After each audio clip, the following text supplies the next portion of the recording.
Pero syempre, bago po tayo dumako sa ating mga issue na bibigyan po natin ng opinion ngayong Thursday morning, dito muna tayo sa ating Food for the Soul and Food for the Spirit.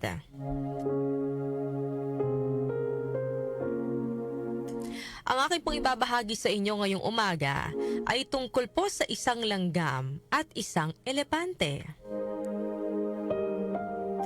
Noong unang panahon ay may isang elepante na naninirahan sa gubat. Siya ay mayabang at madaling magalit.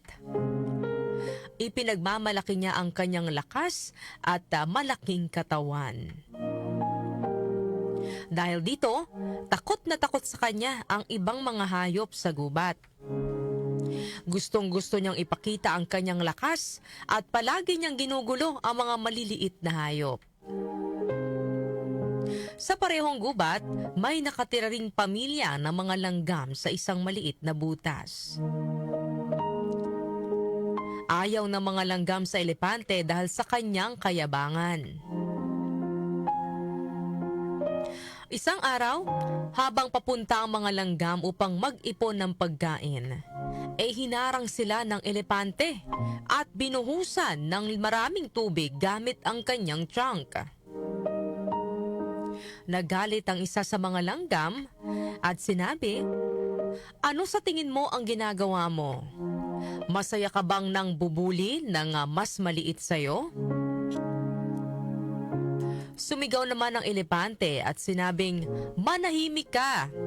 Sino ka para pagsabihan ako? Kay liit-liit nyo, tumahimik kayo kundi dudurugin ko kayo."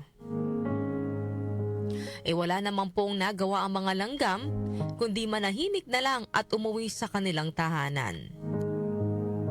Pagkarating sa bahay, pinagsabihan po ng mas nakatatandang langgam ang pinakabatang miyembro ng kanilang pamilya na huwag nang patulan ang elepante dahil napakalaki nito at kayang-kaya silang daganan at durugin.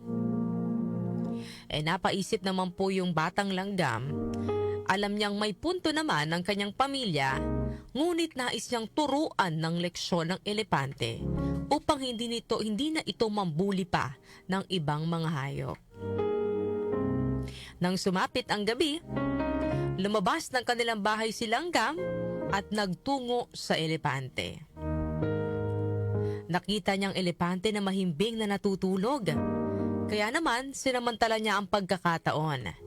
Dahan-dahan siyang pumasok sa trunk ng elepante at kinagat ito ng buong lakas. Nagising ang elepante at napasigaw sa sakit. Ginawa na ng elepante ang lahat para maalis ang langgam sa loob ng kanyang trunk pero hindi niya ito matanggal.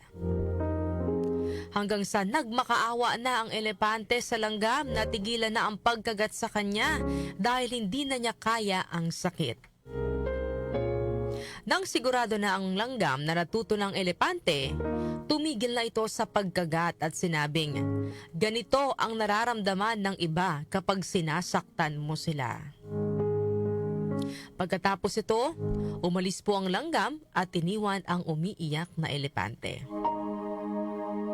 Mula po noon, hindi na muling nanggulo ng kahit sinong hayop ang elepante sa gubat. Ano po ang aral na mapupulot po natin sa ating kwento ngayong Thursday morning? Ang kwento ng langgam at elepante ay magandang paalala po na walang sino man ang dapat manghamak o mangapi ng kanyang kapwa, gaano man siya kalakas, kalaki o makapangyarihan. Huwag po natin maliitin ang kahit na sino, pati na rin syempre ang ating mga sarili. Minsan po kasi tayo rin mismo ang nakakaramdam ng panliliit, lalo na kapag nahaharap po tayo sa mga taong mas mataas ang katayuan o mas malakas kaysa po sa atin. Pero tandaan po natin na gaya ng langgam, may kakayahan tayong ipaglaban ang tama sa tamang paraan. Lahat tayo ay may kanya-kanyang lakas at kakayahan na ipinagkaloob po sa atin ng Diyos. Kaya hindi tayo dapat nanliliit at hindi tayo dapat nakikinig sa negatibong sinasabi ng ibang tao. Itinuturo rin po sa atin ng kwentong ito mga kanyusik na huwag maging overconfident, no? Dahil minsan yung pagiging sobrang kumpiyansa sa ating sarili ay nauuwi po sa kayabangan. Lalo na kapag iniisip nating mas malaki, mas mayaman o mas nakakalamang po tayo sa iba. Hindi tayo dapat magmalaki sa ating kapwa dahil hindi naman natin alam kung kailan biglang magbabago ang takbo ng sitwasyon. Malay mo, ngayon ikaw ang nang-aapi, pero bukas ikaw naman ang aapihin. Mahalaga pa rin mga kanyusik ang pagiging mapagkumbaba. Mas lalo tayong rerespetuhin at mamahalin ng mga tao sa paligid po natin kung mananatili tayong mababa ang loob. Kahit gaano pa kataas ang narating natin sa buhay.